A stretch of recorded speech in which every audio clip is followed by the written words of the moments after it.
கிறிஸ்துவுக்குள் பிரியமான சகோதர சகோதரிகளே, உங்கள் அனைவருக்கும் நம்முடைய கர்த்தராகிய இயேசு கிறிஸ்துவினுடைய வாழ்த்துதலை தெரிவிக்கிறேன். இப்பொழுது தியானிக்க வேண்டிய வேத வசனமாவது ஆதியாகமம் 3வது அதிகாரம் 9வது 10வது வசனத்தை தியானிக்கலாம். அப்பொழுது தேவனாகிய கர்த்தர் ஆதாமை கூப்பிட்டு, நீ எங்கே இருக்கிறாய் என்றார். அதற்கு அவன், நான் தேவரீருடைய சத்தத்தை தோட்டத்திலே கேட்டு நான் நிர்வாணியாய் இருப்பதினால் பயந்து ஒளிந்து கொண்டேன் என்றான் என்பதே ஆமென்.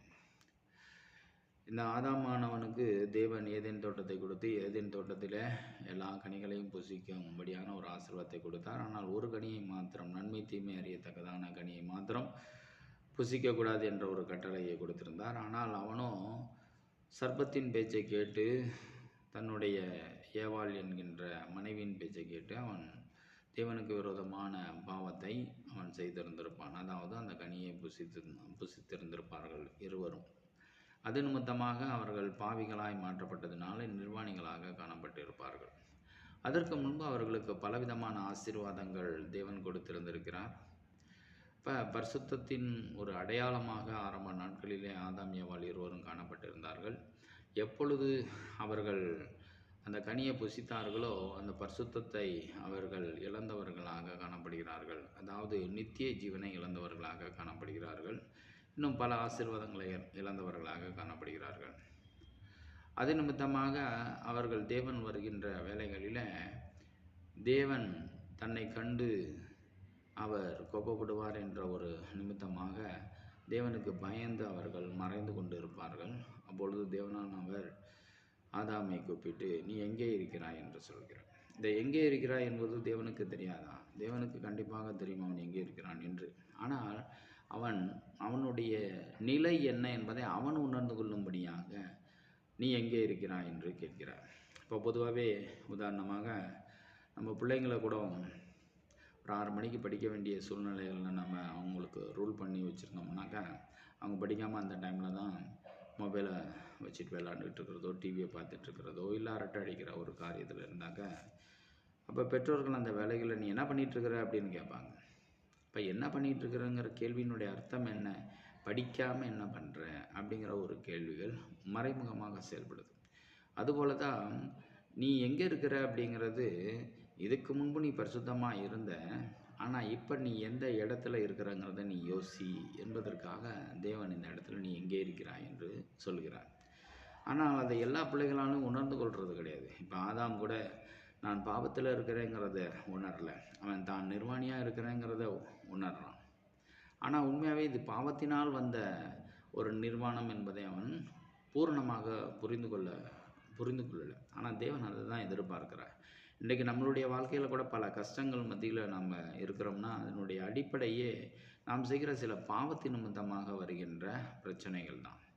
இப்போ நம்ம வேத காரியங்களில் பார்க்கப்படும் பொழுது கூட நம்ம எங்கே இருக்கிறோம்? எல்லாரை காட்டிலும் நீதிமான்கள் நம்ம கிடையாது. ஆனால் தேவனை விசுவாசித்தாவே பரலோக ராஜ்யம் செல்வங்கிற விசுவாசம் அநேகர்களுக்கு உண்டு.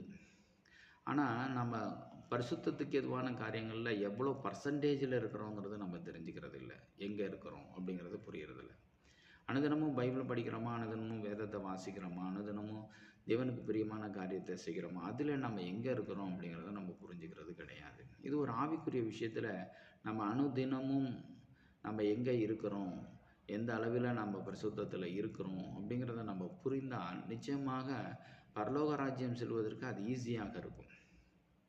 அப்போ ஆரம்பத்தில் நம்ம கிறிஸ்தவர்களாக சில பேர் ஆரம்பத்தில், அதாவது கிறிஸ்துவுக்குள்ளாக ஆரம்பத்தில் வந்திருக்கிறவர்கள் ரொம்ப உற்சாகமாக இருப்பாங்க.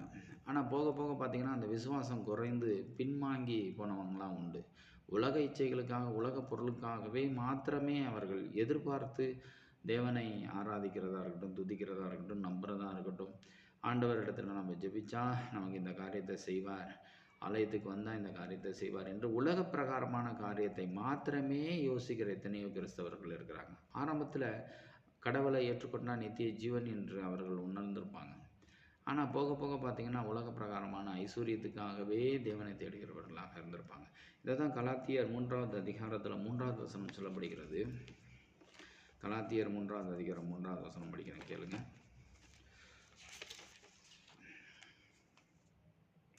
ஆவியினாலே ஆரம்பம் பண்ணின நீங்கள் இப்பொழுது மாம்சத்தினாலே முடிவு பெறப் போகிறீர்களோ? நீங்கள் இத்தனை புத்தியினரா என்று சொல்லுகிறார். அப்போ நம்மளை இது ஒரு மதிகேடான ஒரு குணம் அப்படின்னா, முடிவிலே நாம் உலக பிரகாரமான இச்சைகளுக்கு சிக்கப்படுவது ஒரு மதிகேடான காரியம் என்று இந்த இடத்துல சொல்கிறார்.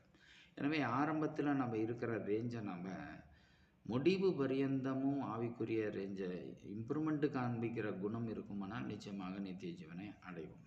இந்த சின்ன பிள்ளைங்கள்லாம் பார்த்தீங்கன்னாக்கா நல்லா படிப்பாங்க. சின்ன பிள்ளைகள் 1வது 2வது எல்கேஜி யூகேஜி 1வது 2வது சுமார் ஒரு 5வது 6வது வரை நல்லா படிச்சிருப்பாங்க. அப்போலாம் பார்த்தீங்கன்னாக்கா சில பேர்லாம் பார்த்தீங்கன்னா 90 95 A+ இப்படியெல்லாம் வாங்குவாங்க. சில பேர்லாம் ஸ்கூல் ஃபஸ்ட்டே எடுக்கிற அளவுக்கு, அதாவது கிளாஸ் ஃபஸ்ட்டே எடுக்கிற அளவுக்கெல்லாம் நல்லா படிப்பாங்க. ஆனால் 10வது 12வது இந்த லெவலுக்கு போனோன்னே அவர்களுடைய பர்சன்டேஜ் பார்த்திங்கன்னா ரொம்ப கம்மியாக இருக்கும். அப்போ சில பெற்றோர்கள் என்ன பண்ணுவாங்க, அந்த ரேங்க் கார்டை வந்து அந்த 1வது 2வது ரேங்க் கார்டெல்லாம் ஜெராக்ஸ் பண்ணி எடுத்து வச்சுருப்பாங்க. அவங்களுக்கு பெரிய அளவுக்கு அட்வைஸ் பண்ண மாட்டாங்க. நீ இந்த ரேங்க் கார்டை பாரு, உன்னுடைய பர்சன்டேஜ் எவ்வளோ, இந்த பர்சன்டேஜ் நீ இப்போ வாங்கியிருக்கியான்னு, நீ எங்கே இருக்கிறன்னு பார்த்துக்கோ அப்படிங்கிற ஒரு இடத்த மட்டும் அவங்க ஆலோசனையாக சொல்லுவாங்க. அது நிமித்தமாக சில பிள்ளைங்கள்லாம் பார்த்திங்கனாக்கா அதை பார்த்து அதை உணர்ந்ததினால அவங்க அந்த ரேஞ்சை அவங்க விடாமல் அவங்க கண்டினியூவாக படிக்கிறதுக்கு முக்கியத்துவம் கொடுப்பாங்க. அதுமாதிரி ஸ்பிரிச்சுவலில் நீங்கள் எங்கே இருக்கிறீங்க அப்படிங்கிறத நீங்கள் அனுதினமும் யோசிங்க. ஆரம்பத்தில் நீங்கள் எப்படி இருந்தீங்க, இப்போ எப்படி இருக்கிறீங்க அப்படிங்கிறத நீங்கள் யோசித்தாவே நிச்சயமாகவே ஸ்பிரிச்சுவலில் நீங்கள் ஆவிக்குரிய வாழ்க்கையில் இன்னும் ஒருபடி மேலே போக முடியும். ஆனால் நம்ம அதை யோசிக்கிறது இல்லை. அந்த நாட்களில் மாத்திரம் நடக்கிற சம்பவங்களை மாத்திரம் யோசிக்கிறோம். அதனால தான் நம்ம இருக்க ஆவிக்குரிய வாழ்க்கையை விட்டு காலத்தை கொஞ்ச காலங்கள் அல்லது பல வருடங்கள் கழித்து பார்த்திங்கன்னா ரொம்ப தூரத்தில் கடவுளுக்கும் நமக்கும் ரொம்ப தூரமான ஒரு வாழ்க்கையை வாழ்ந்துக்கிட்டு இருக்கோம். அப்போ நம்ம எங்கே இருக்கிறோம் அப்படிங்கிறத அனுதினமும் யோசிக்கணும். அது ஒரு ஜப விஷயமாக இருக்கலாம், அல்லது வேதம் வாசிக்கிற விஷயமாக இருக்கலாம், இல்லை அனுதினமாக நம்ம மற்றவர்களுக்கு சத்தியத்தை அறிவிக்கிற விஷயமா இருக்கலாம், இல்லை வாரந்தோறும் சபைக்கு செல்கிற விஷயமா இருக்கலாம், அல்லது நம்ம இல்லாதவர்களுக்கு உதவி செய்கிற விஷயமா இருக்கலாம், இல்லை நம்மளுடைய குணத்தின் நிமித்தத்தில் நம்மளுடைய குணத்தின் விஷயத்தில் இருக்கலாம்.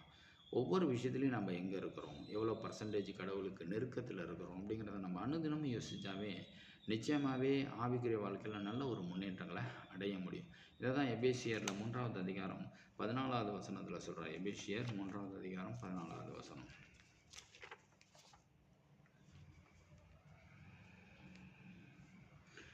நாம் ஆரம்பத்திலே கொண்ட நம்பிக்கை முடிவு பரியந்தம் உறுதியாய் பற்றி கொண்டிருப்போமாகில் கிறிஸ்துவினிடத்தில் பங்குள்ளவர்களாக இருப்போம் என்று சொல்கிறார். அப்போ முடிவு பரியந்தமும் பற்றி கொண்டிருந்தால் மாத்திரம்தான் கிறிஸ்துவினிடத்தில் பங்குள்ளவர்கள்.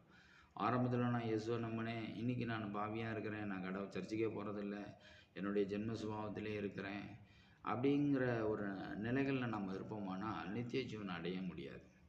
எனவே முடிவு பரியந்தமும் பற்றி கொண்டு இருக்கணும். முடிவு பரியந்தமும் கர்த்தருக்கு எதுவான ஒரு சிந்தனைகளில் மேலும் மேலும் நம்ம மேன்மை அடைகிறவர்களாக இருப்போமானால் நாம் நித்திய ஜீவன் அடைய முடியும். அதற்கு அனுதினமும் நம்ம எந்த இடத்துல இருக்கிறோம் என்று நம்மளை நாமளே தற்பரிசோதனை பண்ணி கொண்டே இருப்போமானால் நிச்சயமாக நம்ம ஆவிக்குரிய வாழ்க்கையில் நல்ல ஒரு முன்னேற்றங்கள் அடைய முடியும்.